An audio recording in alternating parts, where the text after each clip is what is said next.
Hello viewers and subscribers, welcome to my YouTube channel, that is Jupiter Linked.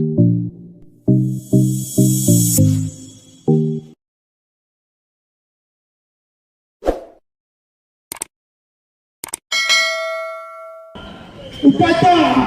Lanang Kali kini kemudian MPP Lanang Rusta Tabapung kita dan lelai minum ala kapor keladai nomor kata-kata yang ini menawam ya ke spa jonggari ide beliau bentalang ya ke spa jonggari ide beliau bentalang kamera bangun tang kita kemudian hakapo nangis sakmat lalamlah ban penduk ya kita hidyong dibandai banta hidyong nyata hidyong lama untuk baru yeman ala nomor kan sisawa imat ban penduk ikima lari ban jeng persat daga jandu ini daga kubor bagi kuah orang sebasoka lehat ya kakam ko bile bali kita kibriu kibadan nasna jompi kibamdai ki ejeru kalau begini dengan persan parti kin penhengut yaki an di kendon mendanai bawa tera kami di marta ko kipaga teng-teng de cinta rona mereka lagi nyenta naga soka habak an gedon penfekam ya kaan mana lem kunta hiru pemupatba nyehaban peni yang nak jom ke bawah kocu ya ini chairman jom ke GTF TIFIR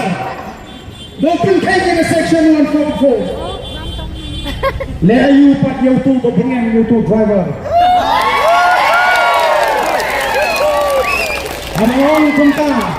Abang kunta ngamut ba pingsan itu driver memantik kedan ayu keji kedua itu driver ke uturu tangba keji keren keju hak itu ki media kamlo masrotra kini benir siap tuan kam ambai berajiada lele belisha berpinjam tangbadan kejere berpidan aga bo mariru dikai ini no besar DPP berpinjam terapor lagat kini ke pelit laga nuno yang dia yang terima ko ini menjadi akor berbuah katakan ke jikai ke mereka kamu benar dengan sisa ke DPP ngau belah hikmat ha menlek ke pemonen pilih ke pemonen yang tidak lagi di seluruh ini jikai yang ini ke DPP bote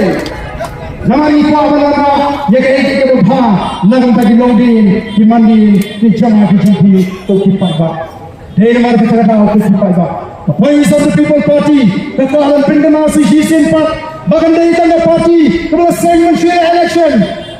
Mereka ini parti ini seng, kemudian akan jinga, akan jinga di pekan juga pada, kemudian seng, kemudian yang berpindah beli, yang itu berjaya beliau. Tak banginan persang berpindah beli. Oh, kini persang ban karya yang berjaya beliau.